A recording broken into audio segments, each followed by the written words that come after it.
colloquia on the front end. So I knew what I was going to be going through. I was going to be going through a little mini course on what to do and what to expect and what to do in the case of an emergency and so forth. I knew that I had some summer schooling ahead of me that he would be at. And this was held at over at California State University in Northridge.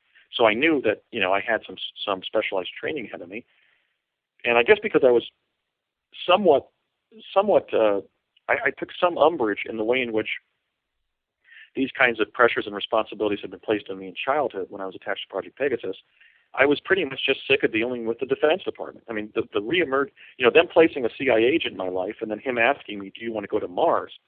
It was just like, okay, the feds are back and they want to run me through more stressful experiences. I was kind of just avoiding getting tied up with them again. I had rejected my dad's insistence that I apply to the Naval Academy to get back into time travel activities under the Navy when I was in my, when I was 16 or 17 years old, that time frame of applying to college.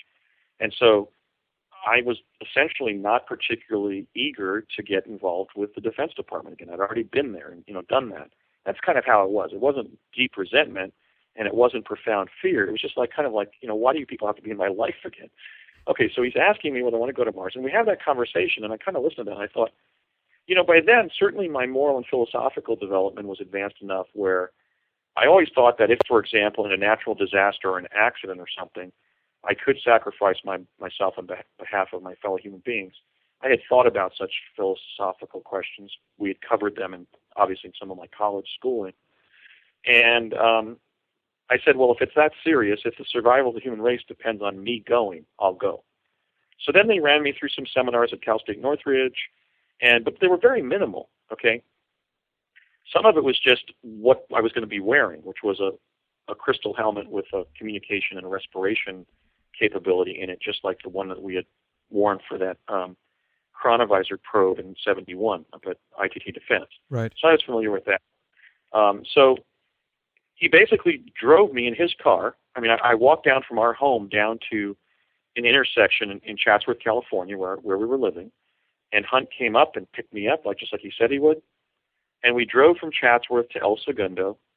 He parked the car, and we walked into this elevator up to the 5th floor that I've described, where there was like this counter with one man sitting there. And then he explained to me how the elevator was the jump room, and they put me up to the 8th floor or so, a couple more stories higher. And then we had that conversation on the intercom where I finally grew exasperated with the delay of going. And I said, Courtney, light this candle. And I went. And the only thing unusual about that particular form of quantum access was I mentioned how the elevator itself became sort of oblate. It didn't really become cylindrical, but it sort of began to morph from a rectilinear or box-like shape into a quasi-cylindrical shape. And there was tremendous pressure on every square inch of my anatomy, just like there would be when you're scuba diving. Like, let's say 40 feet below sea level or deeper. There was just a sense of compression on my ears, my body, my face, everywhere. And then that relented, and the jump room resumed its normal shape and opened. And it opened in an underground bunker that had been explained to me during my training. It was basically one story below ground. I had actually seen, images of it. And there was a stone stairwell on the right side, just like you'd have in an ancient castle. And I was instructed to leave the elevator and go to the right and walk up this stone staircase. And at the top of the staircase, now at ground level, there was a little dugout area, sort of a small room, that was at the back of the eye sockets of a large skull that was on the surface of Mars. And as instructed, I walked through the eye sockets and out onto the surface. And there greeting me was an ordinary human being, about 25 years of age. He was a white male with some stubble growth of beard, like he had been on the surface of Mars, let's say, for several weeks without shaving. And I was yelling at him, can I take my helmet off? Because he clearly didn't have a helmet on. And he was laughing and saying yes. And I think he was probably laughing because I was shouting, and in fact, I'd forgotten that I had a microphone in the helmet. So it was probably booming, he was hearing me yell, can I take my helmet off? So I took my helmet off, and the atmosphere of Mars was breathable, but I kind of breathed in quickly, almost like you do when you're hyperventilating, because the atmosphere of Mars has oxygen in it, but less oxygen. And it kind of strained my lungs like a smoggy city does at the end of a hot, smoggy summer day, where the alveoli in your lungs are sort of aching, and kind of a smog lung kind of sensation. And yet I was able to breathe. But during that trip, and particularly the second jump to Mars that I undertook with Hunt in August of '81, my legs became very fatigued. So there had to have been oxygen deprivation. The other thing I remember, there was a very spacey feeling.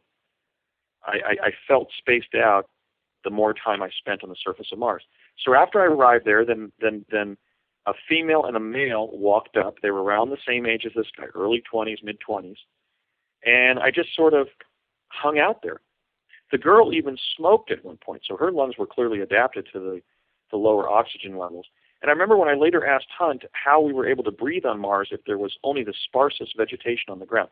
On Mars, you have this rust-red soil, but you have these little tiny plants that look like almost like little weeds that are popping up on the ground. Like you see mosses and lichen, but also little sort of fern-like and little sedge-like plants that dot the landscape.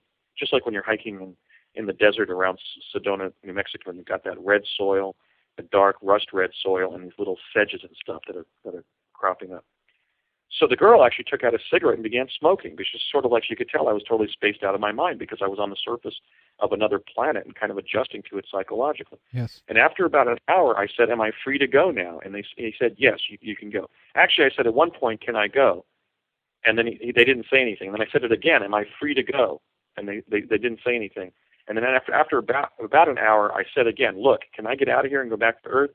And he said, "Yes, you can go." And as instructed, I walked through the skull, through the eye sockets of the skull, down the staircase, and back into the jump room. And I sat in the jump room there in the corner, actually sitting down in the elevator-like contraption there, for about, I don't know, a half hour, maybe 45 minutes. And then finally the doors abruptly closed, and I had a similar experience, and then opened up in the office building in El Segundo.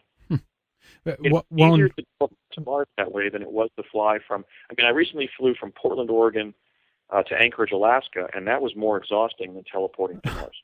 How about that? Yeah, I guess one thing that occurred to me, not the cigarette smoke here, but what did it smell like? Was there any difference in terms of smell on Mars? It smelled different. It smelled somewhat, I don't want to say sulfuric because that has the wrong implication. It smelled mustier than oxygen, than the atmosphere on Earth. It smelled more sort of mineral rich. It almost had like a gunpowder smell. And I was thinking about something else about that up there. I'm trying to think of what it like is. A burnt almost, like it's like a deserty type. More like a chemical smell, more like a gunpowder smell. That's the best that I can describe. Huh. And also, it's not all red. And the sky was slightly blue. Yeah. It was a very light blue. Oh, what I remembered was I asked Hunt where the oxygen is coming from, and he said the lithosphere. And I said, "What do you mean?" He goes, "We think that oxygen, since the disaster there, that oxygen has been gradually seeping out of the rocks on Mars." But it smelled slightly flinty, like when you use a flint to start a fire. Right. Slightly dynamite-ish or gunpowder-ish.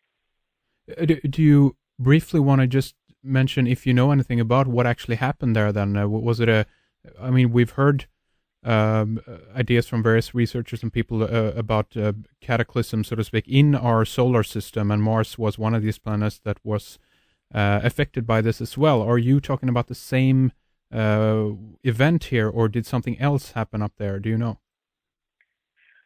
I'm adhering to the theory regarding, and I've been talking about it, and the evidence that I saw on Mars, personally being up there, and also obviously resulting from now analyzing photographs, which is obviously really a more sort of de minimis activity, because I was able to walk around there for a few hours and get a sense of what Mars looks like. And that's now informing a lesser function that I'm performing, which is to take NASA's photographs and analyze them. But what I saw there, and also what I'm finding in the NASA and European Space Agency photographs of Mars, conforms to one